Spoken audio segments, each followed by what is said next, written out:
I have mentioned Prometheus, son of Iapetus and Clymene, before. This far-sighted young titan had all the attributes that charm. He was strong, almost distressingly good-looking, faithful, loyal, discreet, modest, humorous, considerate, well-mannered, and altogether the most engaging and most captivating company. Everybody liked him, but Zeus liked him best. When Zeus's packed schedule allowed, the pair would go rambling over the countryside together, talking of everything and nothing. Of fortune, friendship and family, of war and destiny, and of many silly and inconsequential things besides, as friends will. In the days leading up to the inauguration of the Dodecathion, Prometheus, who was as fond of Zeus as Zeus was of him, had begun to notice a change in his friend. The god seemed moody and irritable, less inclined to go for walks, less silly and playful, and more prone to sulks and outbursts of petulance that were unworthy of the kingly, humorous, and self-controlled god that Prometheus knew and loved. He put it down to nerves and kept out of his way. One morning, a week or so following the great ceremony, Prometheus, who had taken to sleeping in the long grass somewhere in the fragrant meadows of Thrace, felt himself being jerked awake by the persistent tweaking of his toes. He opened his eyes to see a lively and rejuvenated king of the gods bouncing up and down in front of him like an impatient child on their birthday morning. The gloom had melted away like mist from a mountain top, and all the signature joviality had returned tenfold. "Up, Prometheus! Up and at 'em!" "Huh? We're going to do something remarkable today. Something that the world will shout about for aeons. It will ring down the ages. It will be the..." Hunting for bears again, are we? Bears? I've had the most extraordinary idea. Come on. Where are we going? Zeus gave no answer, but putting an arm around Prometheus, he led him forcefully across the fields in a silence punctuated only by occasional barks of excited laughter. If Prometheus hadn't known his friend better, he might have thought him drunk on nectar. "This idea," he prompted. "Perhaps you could start at the beginning?" "Good, yes, the beginning, that's right. The beginning is exactly where we should start. Sit there." Zeus indicated a fallen tree and paced up and down, while Prometheus inspected the bark for ants before seating himself. "Now, consider how everything began. Anarchy and chaos. In the beginning was chaos. Out of chaos came the first order, Erebus, Nyx, Hemera, and their generation, followed by the second order, our grandparents Gaia and Uranus, yes?" Prometheus gave a cautious nod. "Gaia and Uranus, who then unleashed upon creation the catastrophic aberration of your people, the Titans. Hey! And next came all of those nymphs and spirits, endless minor deities and monsters and animals and what have you. And finally the culmination, us, the gods, heaven and earth perfected. After a long and bloody war against my race, which I helped you win. Yes, but the end result, well, all is well. Peace and prosperity have broken out everywhere, and yet..." Zeus left such a long silence that Prometheus felt obliged to break it. "You surely can't mean that you missed the war?" "No, it's not that." Zeus continued pacing up and down in front of Prometheus like a teacher lecturing a class of one. "You must have noticed I've been out of sorts lately. I'll tell you why. You know how sometimes I like to soar over the world in the form of an eagle? Scouting for nymphs. This world," Zeus went on, affecting not to hear, "is quite extraordinarily beautiful. Everything in its place. Rivers, mountains, birds, beasts, oceans, groves, plains and canyons. But, you know, when I look down, I find myself sorrowing at how empty it is." "Empty?" "Oh, Prometheus, you have absolutely no idea how boring it is to be a god in a complete and finished world." "Boring?" "Yes, boring. For some time I've realized that I'm bored and lonely. I mean, lonely in the larger sense, in the cosmic sense. I am cosmically lonely. Is this how it's going to be forever and ever now?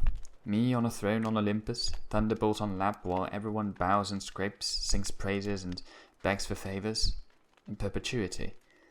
Where's the fun in that?" "Well, be honest. You'd hate it too." Prometheus compressed his lips and thought for a while.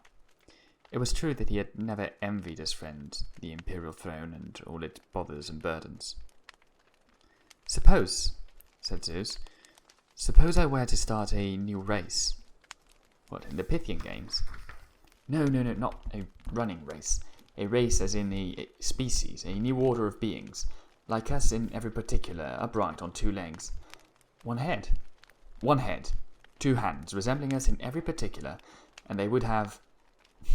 You're the intellectual, Prometheus. What's the name for that aspect of us that raises us above the animals? Our hands. No, the part that tells us that we exist, that makes us aware of ourselves. Ah, consciousness. That's the one. Those creatures would have consciousness and language.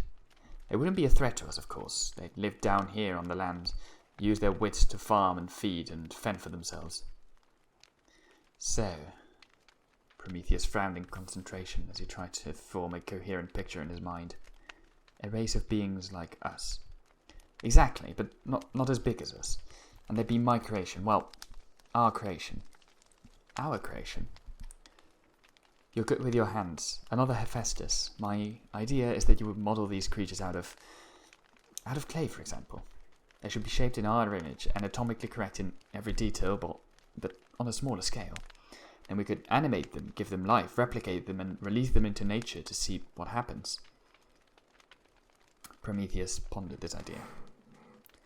We would engage with them, speak to them, move about with them. Yes, that would be exactly the point. They have an intelligent... Well, to have an intelligent, semi-intelligent species, to praise and worship us, to play with us and amuse us, a subservient, adoring race of little miniatures. Male and female. Oh, good heavens, no, just male. You can imagine what Hera would say otherwise. Prometheus could indeed imagine what Hera's reaction might be if the world was suddenly filled with more females for her errant husband to involve himself with. He saw that Zeus was very excited by his grand scheme. Once he was set upon a course, Prometheus knew, even one as novel and strange as this, not even the Hecatoncheires and Gigantes combined could sway his friend from it. Not that Prometheus was against the idea. It was an exciting experiment, he decided.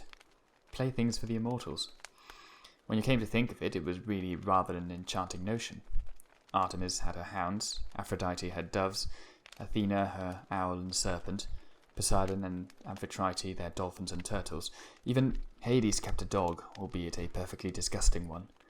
It was only fitting that the chief of the gods should design his own special kind of pet, more intelligent, loyal, and endearing than the others.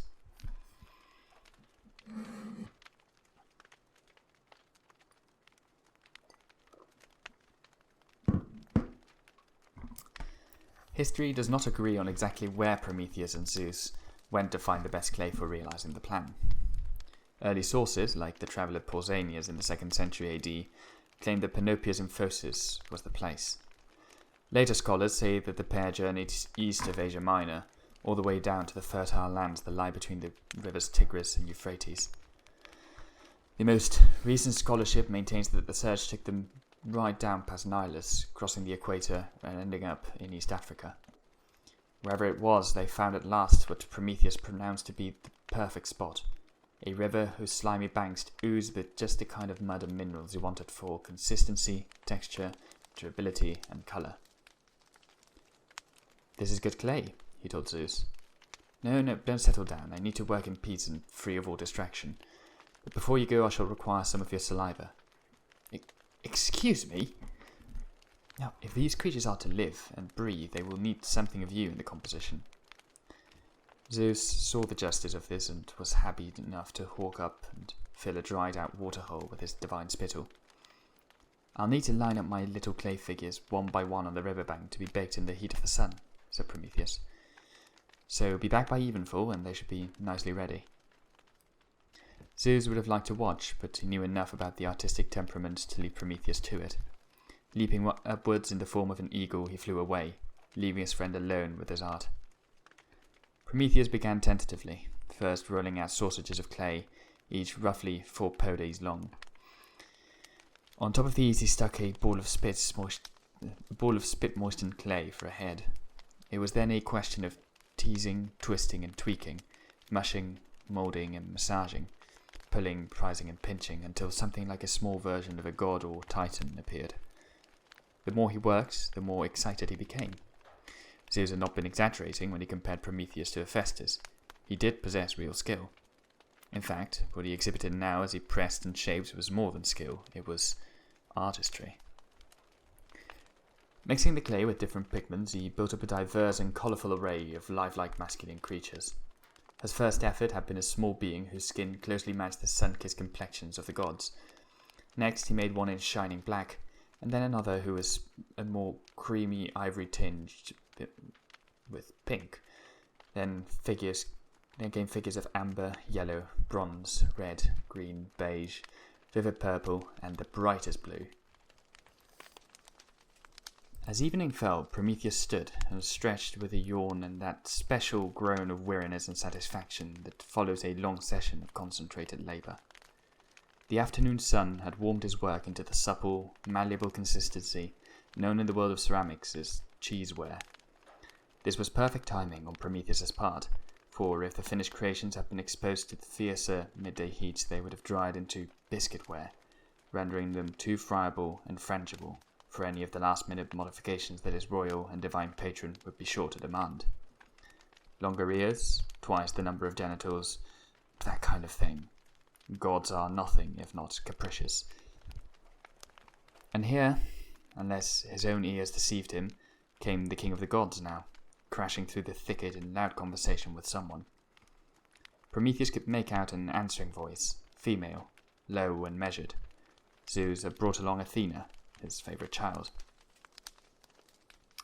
"Your father, the emperor god, the world knows," Prometheus could hear him saying. "Zeus the all-powerful, yes. Zeus the all-conquering, certainly. Zeus the all-knowing, of course. Zeus the all-modest. Zeus the creator, though. Doesn't that have a ring? Quite a ring.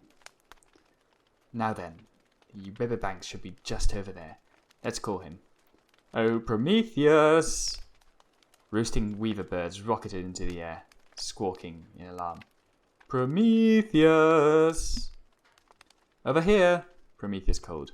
"But be careful, because—" Too late. Breaking out through the trees into the clearing, Zeus had, in his excitement, stepped onto the row of exquisitely fashioned figures drying on the bank. With a cry of fury and despair, Prometheus hurried forward to survey the damage. "You clumsy oaf!" he cried. "You've destroyed them! Look!" No one else in creation could get away with talking to Zeus like that. Athena was astonished to see her father bow his head in meek apology. On inspection, things were not quite as bad as Prometheus had feared. Only 3 of the figures were beyond repair. He prized these from the mud, their squashed clay still bearing the imprint of Zeus's enormous toes. "Good," said Zeus cheerfully. "The rest are fine, that's plenty. Let's get on, shall we?" "But look at these," said Prometheus, holding up the squashed and ruined statuettes. "The little green, violet and blue creatures were just about my favourites. We've still got black, brown, ivory, yellow, reddish, and what have you. That's enough, surely? I really love that shade of cobalt blue." Athena was looking down at the intact figures which lay glowing in the dying rays of the sun. "Oh, Prometheus, they're perfect," she said in a mild voice that commanded more attention than the roars and screams of the other Olympians. Prometheus cheered up at once. Praise from Athena meant everything. "Well, I did pretty much put my heart and soul into them." "Fine job, really fine," said Zeus. "Formed by a great Titan from Gaius' clay, they are held together by my royal saliva and fired by the sun, and shall be brought to life by the gentle breath of my daughter." It was Metis, always inside Zeus, who had sparked the thought in him that it should be Athena who brought these creatures to life. She would breathe into each one, literally inspiring them with some of her great qualities of wisdom, instinct, craft, and sense. Kneeling down on the bank of the river, Athena breathed a warm, sweet breath into each of these little creatures. When she had finished, she stood to join Prometheus and her father, looking on to see what would transpire. It all happened quite slowly. At first, one of the darker figures gave a twitch and let out a kind of gasping moan. At the other end of the row, a yellow one wriggled, sat up, and gave a small cough. Within seconds, all the little beings were alive and moving. Just moments later, they were trying out their limbs, eyes, and other senses, looking at each other, smelling the air, chattering and shouting. Before long, they were standing and even taking their first wobbling steps. Zeus took Prometheus by both hands and danced him round and round. "Look," he shouted. "Look, aren't they beautiful? They're wonderful, quite wonderful." Athena raised a finger to her lips. "Shh, you're frightening them." She pointed down at the tiny men who were now staring up with looks of fear and consternation on their faces. The tallest of them didn't quite come up to the level of her knees. "It's all right, little ones," Zeus said, stooping down and addressing them in what he hoped was a soothing voice. "There's no need to be afraid." But the colossal booming sound that emerged seemed to alarm the little creatures further, and they began to flail and whirl about in alarm. "Let's reduce ourselves to their size," said Prometheus. As he spoke, he shrank himself down so that he was only a foot or so taller than his creations. Zeus and Athena did the same. With embraces, smiles, and soft words, the scared and bewildered beings were slowly pacified and befriended. They clustered around the three immortals, bowing and prostrating themselves. "There's no need to bow," said Prometheus, touching one of them and marvelling at the texture and life he could feel pounding within. Athena's breath had turned the clay into such quick, warm flesh. The eyes of them were bright with life and energy and hope. "Excuse me," said Zeus. "There is every need to bow. We are their gods, and they are not to forget it."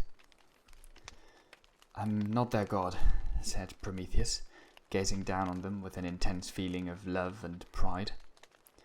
"I am their friend." He knelt so that he was lower than them. "I shall teach them how to farm, how to mill wheat and rye so that they can make bread, how to cook and forge tools and—" "No!" Zeus gave such a sudden roar that he sent the startled creatures milling in panic again. Zeus's roar was answered by a great rumble of thunder in the sky. "You can befriend them as much as you like, Prometheus, and I have no doubt that Athena and all the other gods will do so too, but one thing they are not to have, ever, and that is fire." Prometheus stared at his friend in astonishment. But why ever not? With fire they would rise up to challenge us.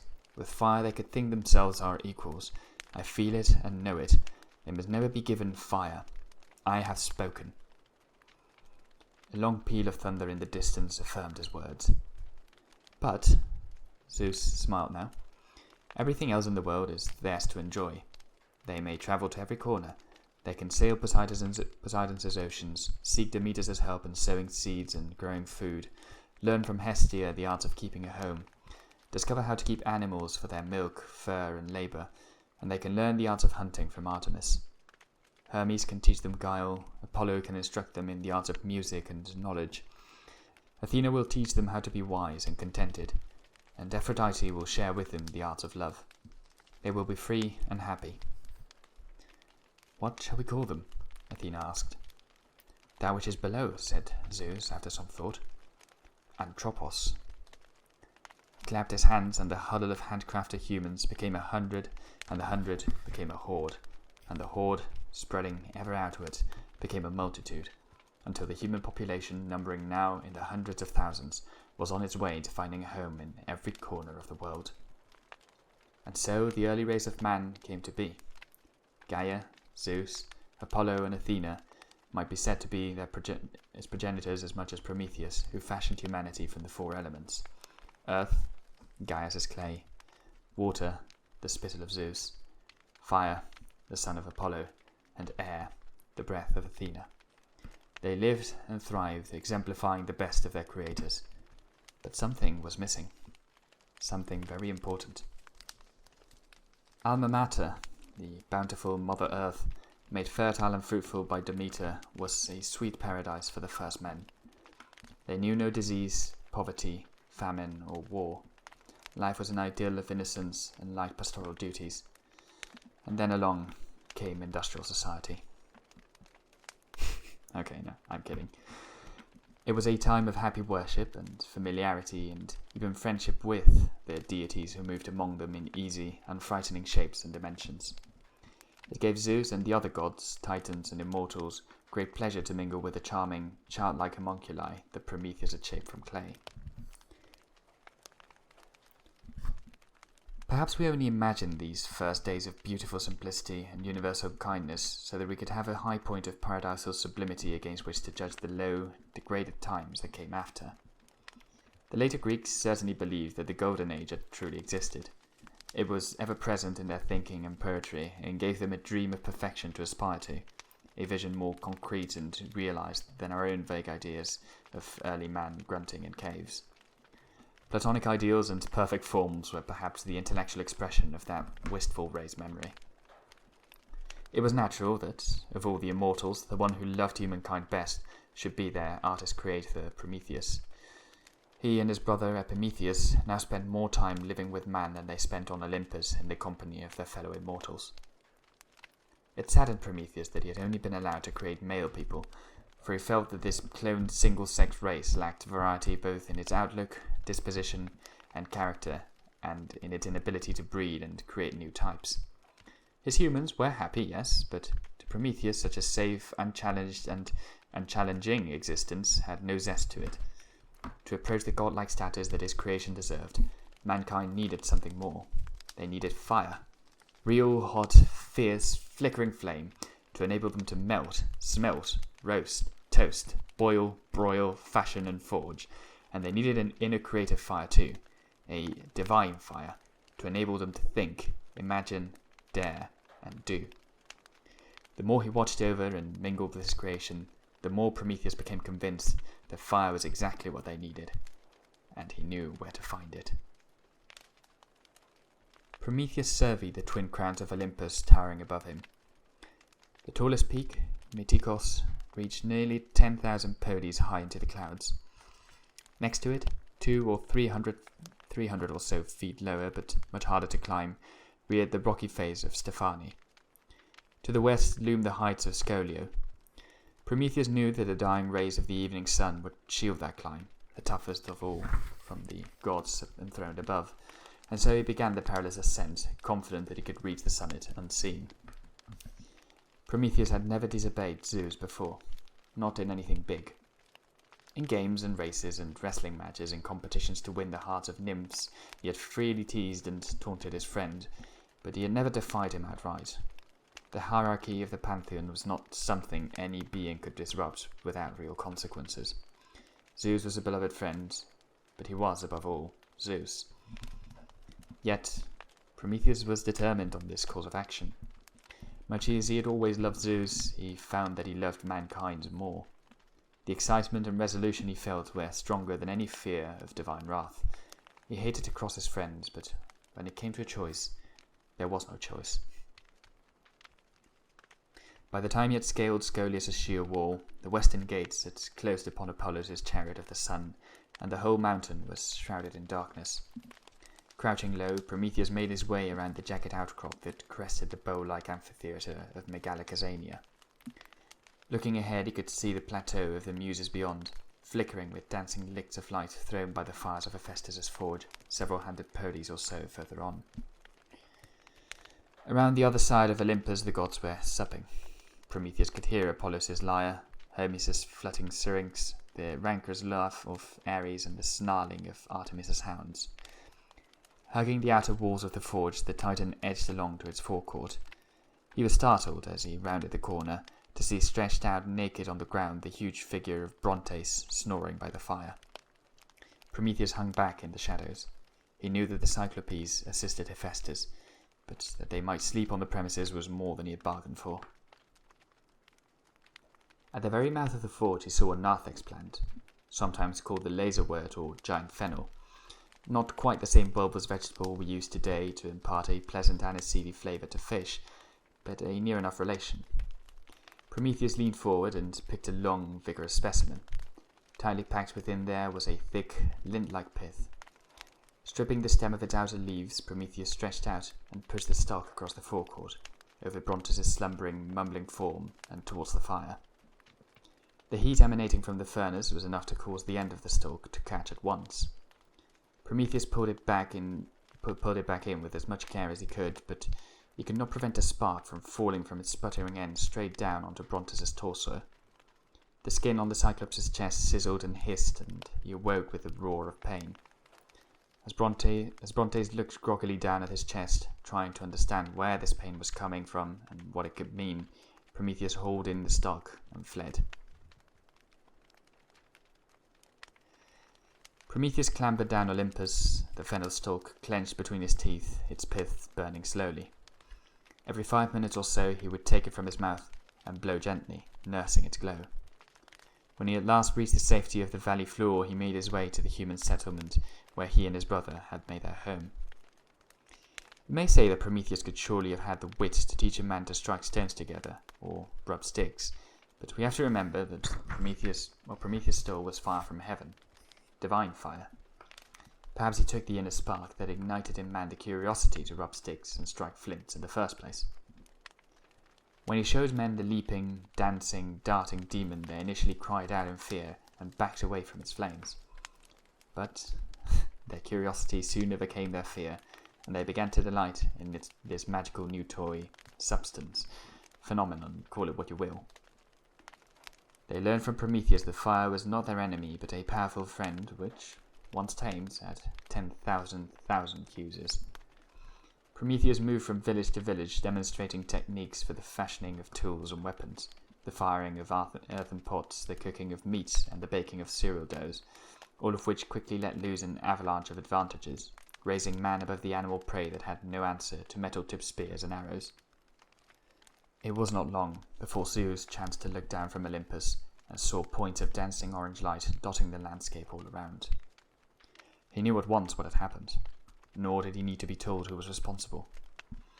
His anger was swift and terrible. Never had such almighty, such tumultuous, such apocalyptic fury been witnessed. Not even Uranus in his mutilated agony had been so filled with vengeful rage. Uranus was brought low by a son he had no regard for, but Zeus had been betrayed by the friend he loved most. No betrayal could be more terrible. Zeus's wrath was so overwhelming that all Olympus feared Prometheus would be blasted with such power that his atoms would never reassemble. It is possible that just such a fate might have befallen the once favoured Titan, had not the wise and stabilising presence of Metis inside Zeus's head counselled a subtler and more dignified revenge. The intensity of his rage was in no way dimmed, but rather it was now focused, channeled into clearer lines of retribution.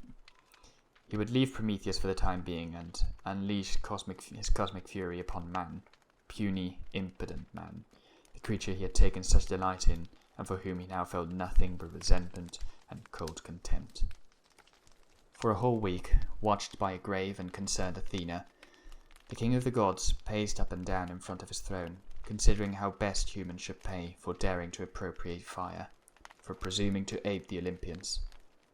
A voice within him seemed to whisper that one day, no matter what vengeance he took, mankind would reach ever upwards until they came level with the gods, or perhaps more terribly, until they no longer needed the gods and felt free to abandon them. No more worship, no more prayers sent up to heavenly Olympus. The prospect was too blasphemous and absurd for Zeus to entertain, but the fact that such a scandalous idea could even enter his mind served only to fuel his rage. Whether the magnificent scheme that was finally put into operation was his, or Metis's, or even Athena's is unclear, but it was, Zeus believed, a screamer of a plan. There was a golden symmetry to it that appealed to his very Greek mind. He would show Prometheus, and, by heaven, he would show mankind. First he commanded Hephaestus to do as Prometheus had done, to shape a human being from clay moistened by his spittle. But this was to be the figure of a young female.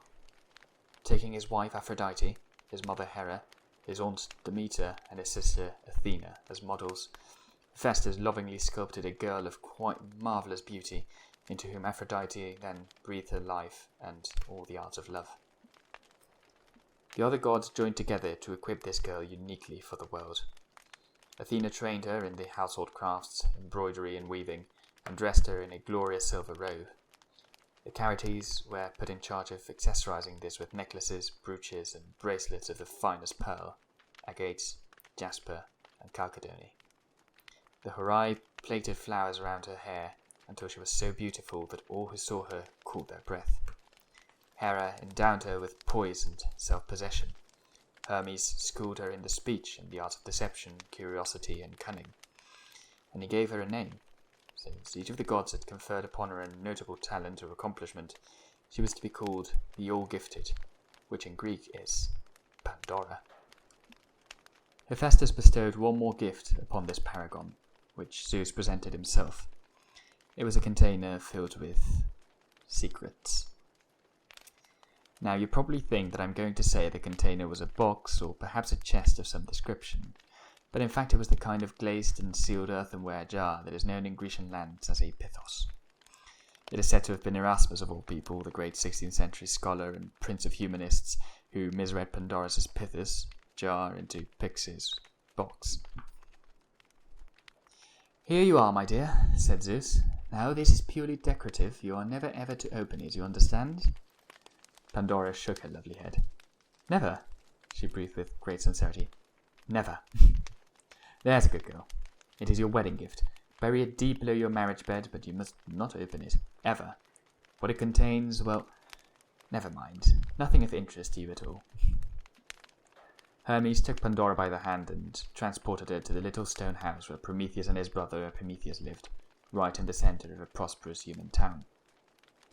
Prometheus knew that Zeus would seek some kind of retribution for his disobedience and warned his brother Prometheus that, while he was away teaching the newly sprung-up villages and towns how to use fire, he should on no account accept any gift from Olympus, no matter in what guise it presented itself. Prometheus, who always acted first and considered the consequences later, promised to obey his more perspicacious brother. Nothing could prepare him for Zeus's gift, however. Prometheus answered a knock at the door one morning to see the cheerful, smiling face of the messenger of the gods. "May we come in?" Hermes stepped nimbly aside to reveal, cradling a stoneware jar in her arms, the most beautiful creature Prometheus had ever seen. Aphrodite was beautiful, of course she was, but too remote and ethereal to be considered as anything other than a subject of veneration and distant awe. Like Demeter, Artemis, Athena, Hestia, and Hera, their loveliness was majestic and unattainable. The prettiness of nymphs, Oreads, and Oceanids, while enchanting enough, seemed shallow and childish next to the blushing sweetness of the vision that looked up at him so shyly, so winningly, so adorably. "May we?" repeated Hermes. Prometheus gulped, swallowed, and stepped backwards, opening the door wide. "Meet your wife-to-be," said Hermes. "Her name is Pandora." Prometheus and Pandora were soon married. Prometheus had an inkling that Prometheus, who was far away teaching the art of casting in bronze to the people of the Varanasi, would not approve of Pandora. A quick wedding before his brother returned seemed a good idea. Prometheus and Pandora were very much in love. That could not be denied. Pandora's beauty and attainments were such a delight to him every day, and in return, his facile ability to live always for the moment and never to fret about the future gave her a sense of life as a light and lovely adventure.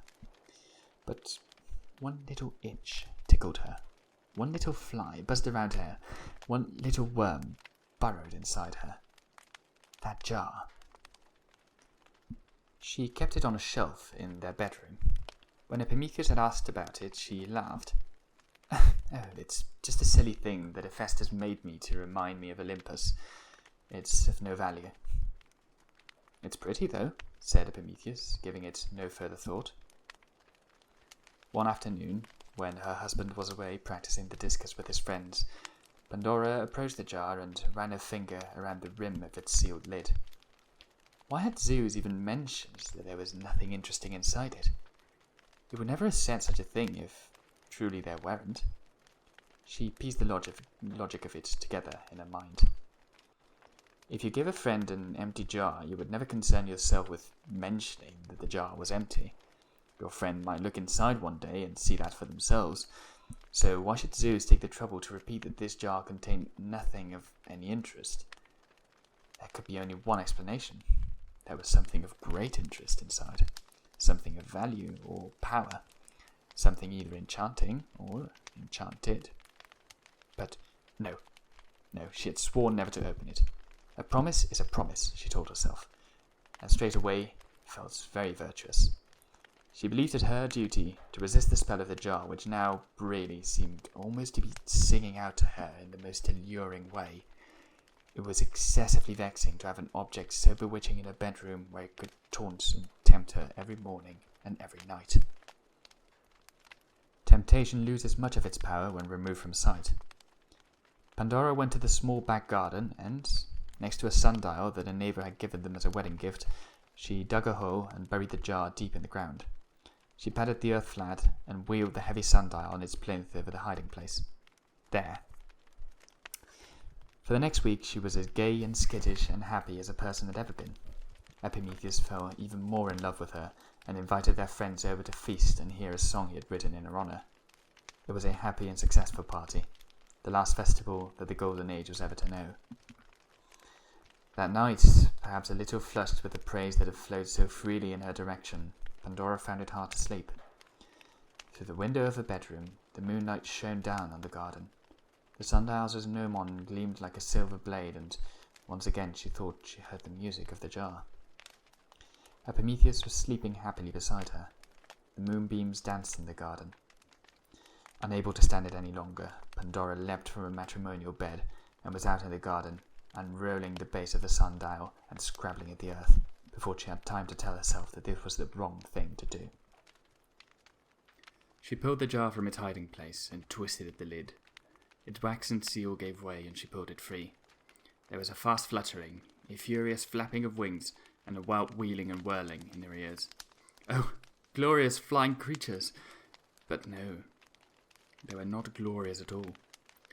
Pandora cried out in pain and fright as she felt something leathery brush her neck, followed by a sharp and terrible prick of pain as some sting or bite pierced her skin. More and more flying shapes burst from them out of the jar, a great cloud of them, chattering, screaming, and howling in her ears. Through the swirling fog of these dreadful creatures, she saw the face of her husband as he came outside to see what was happening. It was white with horror and fright. With a great cry, Pandora summoned up the courage and strength to close the lid and seal the jar. On the garden wall, in the shape of a wolf, Zeus looked on, smiling the most terrible and wicked smile as, like a cloud of locusts, the shrieking, wailing creatures clawed the air and circled the garden below them in a great vortex before flying up and away over the town, over the countryside, and around the world, settling like a pestilence wherever man had habitation. And what were they, these shapes? They were mutant descendants of the dark and evil children of both Nyx and Erebus. They were born of deceit, old age, misery, blame, violent death. They were offshoots of ruin, discord. These were their names: hardship, starvation, pain, anarchy, lies, quarrels, disputes, wars, battles, manslaughters, and murders. Illness, violence, deceit, misery, and want had arrived, and they would never leave the earth. What Pandora did not know was that, when she shut the lid of the jar so hastily, she forever imprisoned inside one last daughter of Nyx. One last little creature was left behind to beat its wings hopelessly in the jar forever. Its name was Elpis, Hope.